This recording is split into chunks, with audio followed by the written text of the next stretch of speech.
Welcome to the Rattled. My name is Evan McDonald, and here with my good friend and partner, Miles Meekin. Miles Meekin here. Today's show, episode 2, that is. We got episode 2 going today. I'm Got so a couple very episodes excited. under our belt, you know. We're releasing the Blu-ray soon. season 1, 2 episodes. Audio track available on iTunes. It's not, though. I wish. One day, maybe. Maybe one day. We'll just stick with YouTube for now. Could we do that maybe one day? Like 10 episodes? Yeah, well, a little bit off track, but we could. Well, you know what? Yeah, we'll figure that out. We'll talk to Lionsgate about Blu-ray release.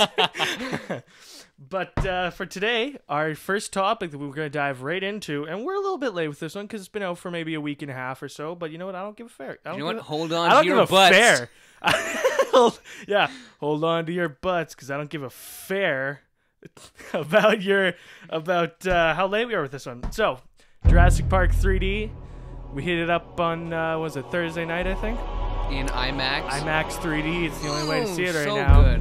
I'm a 3D hater. I am a 3D hater too, but this movie had stuff about it that made me not mind. You know when you see those ads where like Top Gun 3D or what was it, Titanic 3D? Those movies do not need 3D. No. I wouldn't say I haven't seen either either, 3D. but you know what? But you know what? Like in all these ads, it says like meant to be seen this way, and Jurassic Park is the only one where I was watching. I was like, wow, this actually really fits the 3D. For sure. Like the really intro good. scene with the helicopter flying. Yeah, I was blown away. It looked like it was literally looking through a window. I don't know where I'm going. No.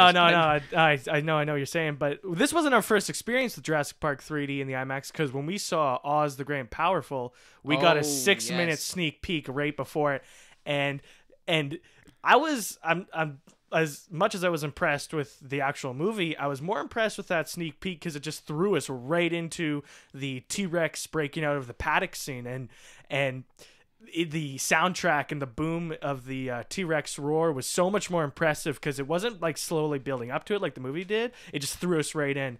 And at the time, me and Miles were like, wow, that 3D for a conversion process, that was really good. Like it was really popping out. And then when we actually saw the movie, it was still good. Absolutely. But I don't think it was as good as I was thinking it was going to be. For sure, there was a lot of times I was watching it and I was like, it was blurry to me. That's one reason I really hate 3D. It's very blurry, gets headaches. I had a headache that whole night, but you know what? It was worth it to see it in theaters. There was a crazy soundtrack going on. Especially because it came out before our time. We didn't get to see it in theaters when we were youngins. You would have been like 1 year old. What year were you born? I remember seeing it. I didn't see it per se in theaters, but I was around. You was like I heard about it. You would have been a youngin', Miles. Little Miles. I was just a wee Miles running around. I wasn't my pants and throwing it. Obviously, I was born in '94, and the movie came out in '93. Born in '92. So we're not really talking about how much we actually think about the movie because it's Jurassic Park. Everybody's seen Jurassic Park. Everybody loves Jurassic Park. Or you've been living under a rock. I mean, it's pretty obvious. And you know what? Seeing it in the IMAX 3D like that almost like it almost felt like actually seeing it for the first time because it was so different from any other viewing experience of the film. Like I thought I was just blown away. I was on the edge of my seat the whole time. That scene where the raptors are in the kitchen, I was nervous. Yeah. Like seriously, sweating. The kids were like when that she's was little Miles. That the... was you, Miles. You were a little kid. You were a little kid in there. I seen it. I was like, God damn. That's why you were so scared. You're like, that's me, Miles. Get out of there. Moses. Oh, pardon me. But the 3D, and I did look. I don't like usually doing this, but I did check out a couple reviews before we went and saw it. Just because, I did too. I always do. Yeah, but you know what? Like, I wish we'd gone opening night, but we decided to go to Evil Dead instead of opening night because they open on the same much better day. Choice. Oh, definitely. But and I agree with this, and I'm not just trying to copy what other people say, but I might have only noticed it just because I was told about it, but because the CGI, which still really holds up, like it still looks excellent. A lot of movies still can't compare. It looks better than The Thing 2011. Not saying much there though. The Thing, oh god, another day. I'm trying. You know, that's gonna be a running joke here. This thing is The Thing 2011, but so the CGI really holds up. But unfortunately, because most of the things that are popping out are the 3D dinosaurs, it really does almost make it look like the dinosaurs are just green screened on. It really makes it shine that it's not there. And I think the 3D, obviously, I don't care for 3D as we've said before, but just seeing it on the big screen was so awesome. And the I would have preferred to see it not in 3D, and I think the special effects hold up way better when it's not in 3D, just because it doesn't pop out as more. Because what's popping out, it looks like you can see the green screen, it looks. Yeah, I'd agree with that. I would agree with that. Yeah, the 3D, I always find it just hurts my head. I get tickles cross-eyed. my nose. Don't say that. It makes no sense. I didn't say that last time. You did. No, I don't think so. Did I? I don't know. We talked about 3D? We've had the 3D conversation before. We get rattled by it. It's just because it tickles my nose. Tickles my little tickle nose. Little nose. Just lost all concentration when you said that. I have no idea what we're talking about. What are we talking about now? Jurassic Park. Okay, no. One of the things that I was thinking when I came out, because obviously Jurassic Park 4 is coming out next summer. Not this summer. So good. Summer Wait, 2014. Is that for real? June 14th of summer 2014. Yep. No. Yep. Oh. And it's going to be filmed in 3D, obviously. There's no doubt about it. I like how we just praise this movie's 3D and we're like, fuck 3D. Fuck 3D sucks. I will say that till the day I die. Unless one day it literally is like 3D, I can touch it. That'll be the day I say I like it. You want the holodeck from Star Trek. I want the holodeck from Star Trek. Oh, when they is that too much to ask? When they start converting films to holodeck, like you could walk around the movie. Is that too much on? to ask? It'd be like watching the Terminator, or be walking on the battlefield. Is that too much to ask? I want to see Terminator converted to 3D, not because of the 3D, but just because it's my favorite movie. IMAX 3D that. IMAX Imagine 3D that. Just to see it. Yeah.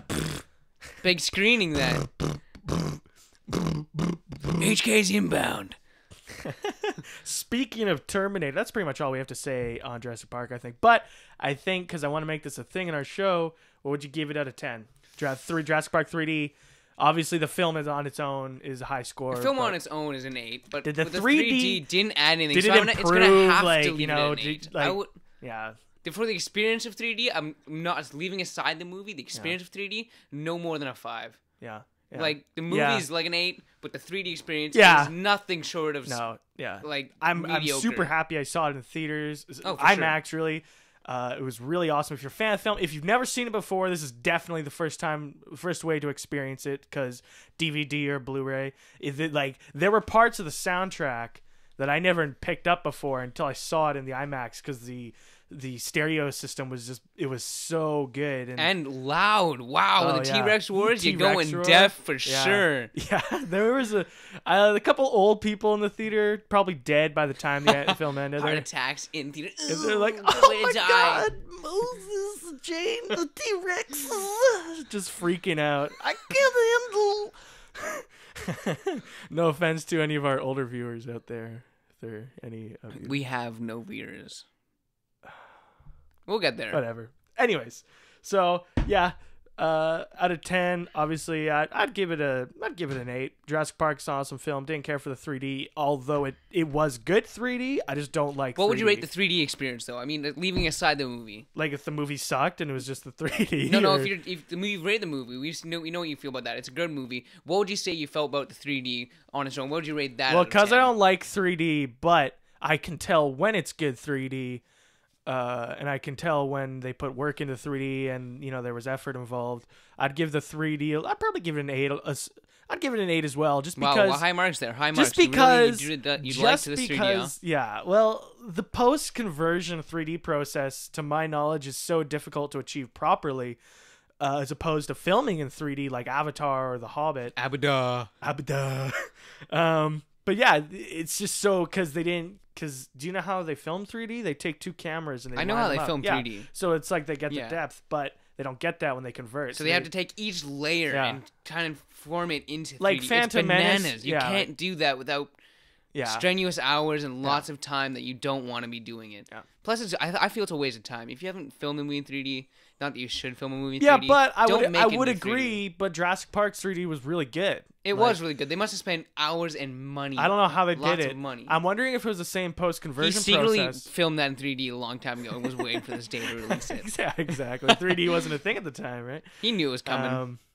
But like the post-conversion process, I'm wondering if what they used for this is what they would have used for episodes 2 through 6, because I don't know if many of you saw Phantom Menace 3D, but yeah, like we're not going to talk about the movie, but the 3D, was a bad 3D it was experience. not good. They were trying to add some things. Oh yeah, there were a couple moments in there where like things went by the screen, and I was like, I don't remember that. It's funny because they'd make them take up most of the screen, so you're missing part of the shot. And it was really disappointing to see it. I don't know why they didn't just. And George Lucas has the money. Don't tell me he doesn't have the money. But the movie could have been good 3D, and I think this is what they should have done because the CGI in that film, doesn't hold up very well.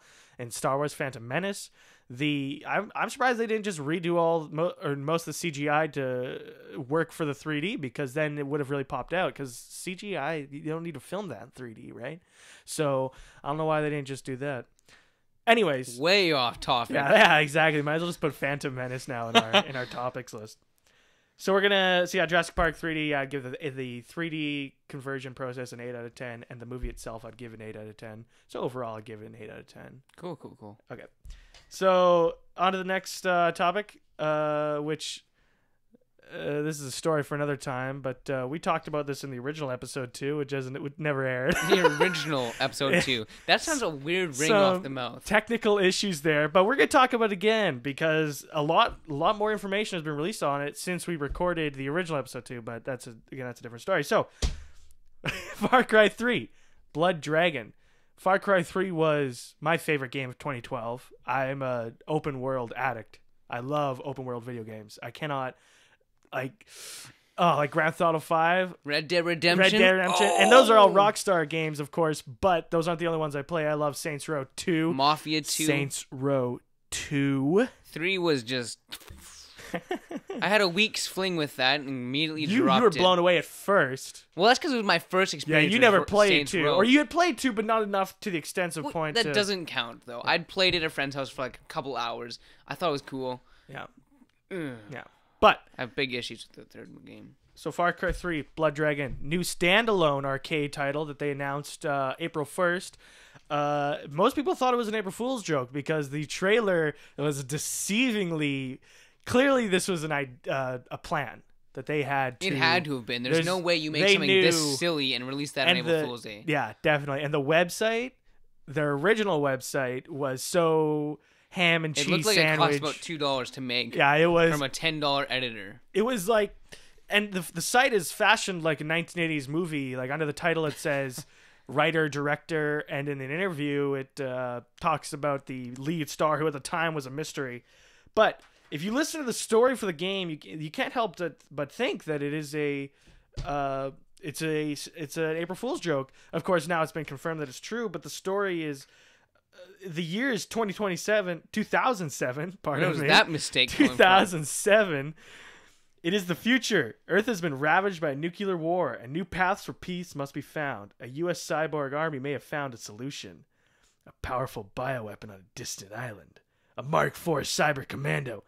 Sergeant Rex Power Colt, my future child's name, has been sent over to gather information and figure out what the hell is going on. This was the plot that they... Your child's name? That'll be my kid's name, daughter or boy. Daughter or son, Rex Power Colt.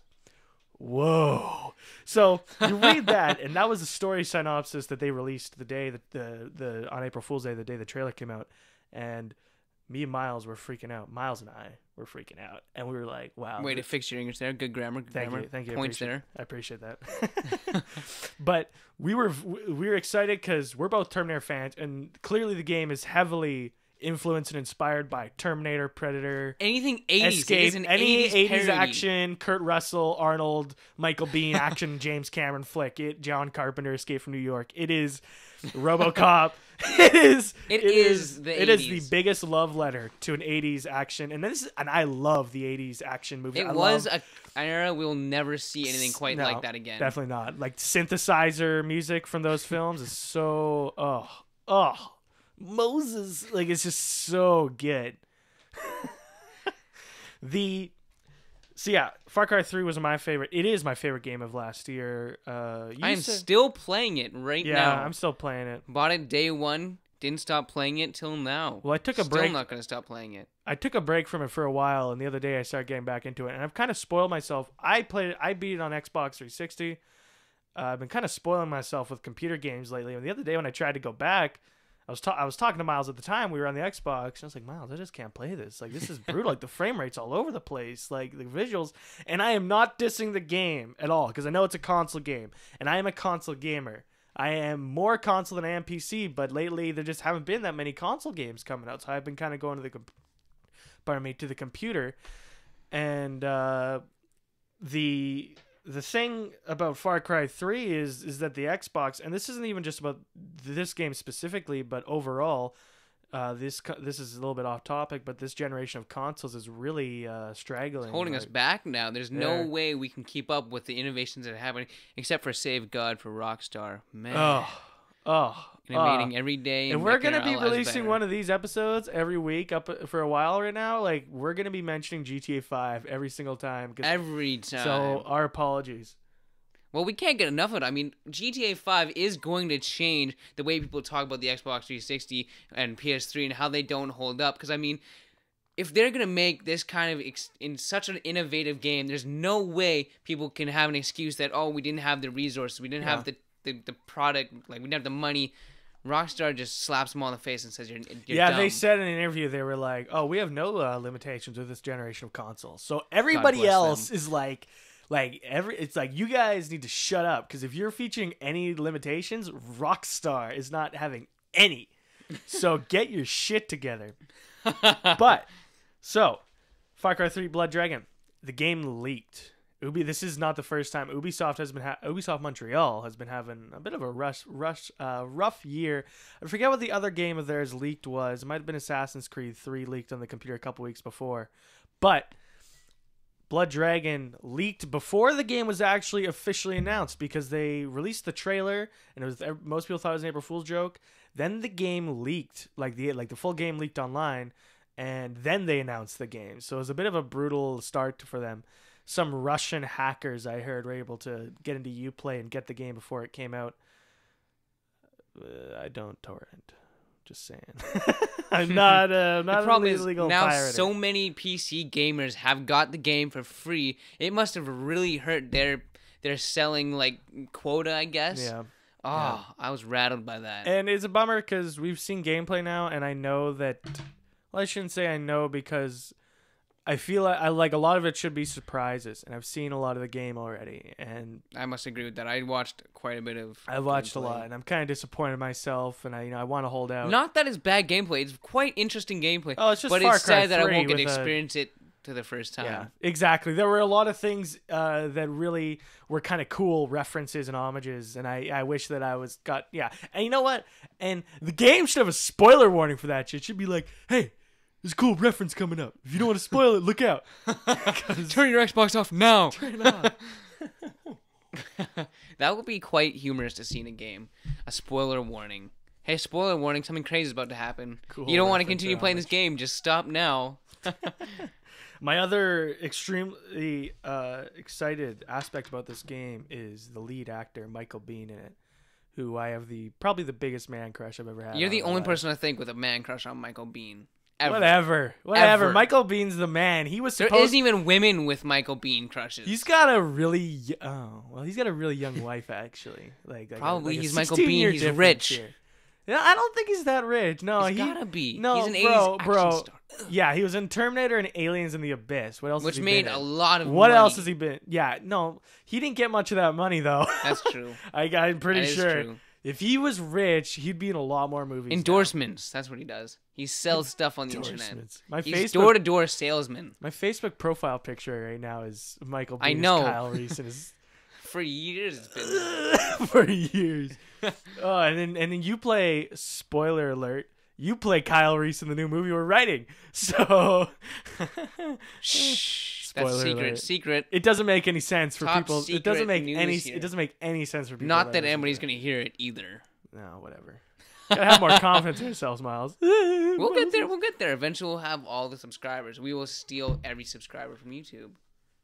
We'll steal every subscriber from YouTube. Over the world. What the hell? I don't know. Moving on, I think. Hey. No. One more thing on Far Cry 3 Blood Dragon. What more? Comes out May 1st. Oh. Couple weeks away. How do we not mention that? 3 weeks away. So I am literally losing sleep over this game. If you're really excited for it, don't go and look up footage like we did. Not because you'll be disappointed, but just because you're gonna get bummed out that you looked at stuff when it's not. You're looking at stuff you're not supposed to see yet, and I wish I didn't do it. Anyways, so yeah, I suppose we can move on to the next topic, which is another game related topic here. Pardon my thumps over here. Is just thumping around up there. State of Decay, which is a new Xbox Live Arcade title again. It's exclusive to Xbox and computer, but it doesn't come out on computer for a while. But let's just say what the game is first. It is a zombie survival simulator set. I believe it's. They didn't say it's Colorado. I don't think they said. They did say it's Colorado. It was on the site. Yeah. I'm thinking of Warzy, where they said that their map isn't like they don't want to say where it is, but they just call it Colorado's because it looks like it. So yeah, it's set in the state of Colorado. For sure, it's not. They said it wasn't like an official set area of Colorado. Like you wouldn't find it on a map. Yeah, but it's based off the terrain. Exactly. From Colorado. Yeah. So State of Decay, it's a open world zombie survival simulator.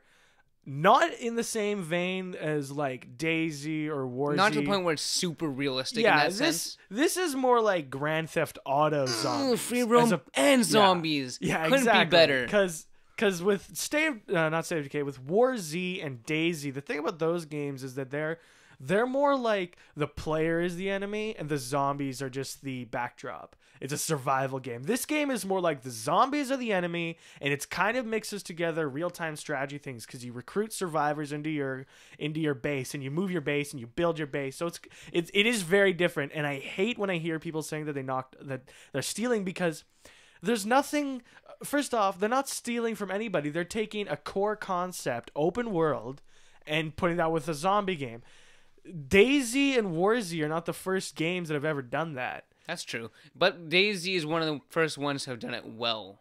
Have you played the game? Yes. It's a broken game. It's broken. Oh, it's not a finished game in any sense of the word. And I would not say but it does not make it a bad experience to play. No, it's definitely a really interesting experience, but it's also interesting to the point where, like, a couple hours in, you just want to drop out because it is. You know what? Fuck that. You played that game for like 3 days straight. No, I didn't. My computer can't run it. Well, where's your problem? That's why you want to drop out. You can't even run the game. Well, this fucking sucks. The main menu won't even start. Hate your game because you can't even play it. That's not fair to say. You can't say you hate a game because you can't run it. Yeah, I can, because then I can't play it. That's not fair. I can't play it. I don't want to play it on low. Let's just, like, bro, you got to play it on low before you judge it. And my computer isn't even bad. Like, I got a decent computer. Arma 2 is just extremely demanding. And it's not even, like, super recent. That's an old game. 2009. That really, 2009. My computer came out in 2009. And I got, and it's still, and I wanted to play the original Arma 2 at the time. This is getting off topic again. Holy hell. But... Okay, you know what? Fuck that. We don't need to listen to that story. Let's just move on here. Just cut it off. All right? Yeah. Let's just get this fucking Rip that State of cold Decay. scab Holy off shit. That. Okay, State of Decay.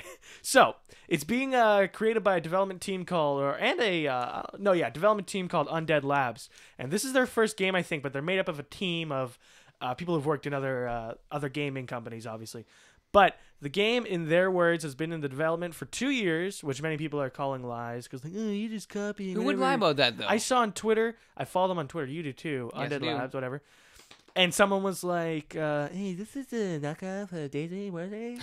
And they were like, "Trolling." They were like, "Well, like she was very nice. I think her name is Sonia." And she's like, "Well, if you go look at the website, you can see that our development is you can just see what she's like. She's like, you can just look at the website. I don't need to tell you. You know, just go check it out. Go find it for yourself. Go be very modest about it. Go be a detective. Go Exactly. Think, you know? See if you find it interesting. And he came back with, "Wow, it looks like a ripoff of Warzy Daisy."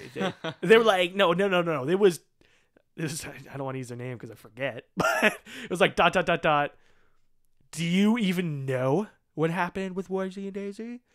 And she was like, well, I don't like to... She's like, I know about it, but our game isn't connected to theirs, and, you know, we need to not worry about their issues and stuff.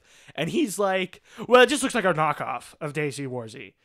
And she was like, well, if you looked at the website, you'd know. You fucking asshole. She got all mad. Did she say that? No, she didn't say any of that. Wow. Well, I said that. I wanted to tweet this guy and be like, you're a douchebag. No wonder you only have 8 followers. Hey, I have like 2, okay? You have no, yeah, whatever. But I don't tweet very often. I only have 30, but that's more than 3 times more than he fucking does. You're getting so rattled by this. This is why I would call it the Rattled. So, sorry about my thumb. I think it's hilarious just to interject here. I think it's hilarious we can never really stay on topic. No, we'll start a topic and it'll just go into tangents. This is what a podcast is, Miles. Topics. Episode 2, bro. Episode 2. We just talk and see where our conversation leads us. And this is all connected. This is what we think of when we think of State of Decay. So, the game Undead Labs, blah blah blah. It was originally called Class 3. It's actually an experimental game for their own MMO called Class 4, which they haven't announced the title yet. Sounds really good.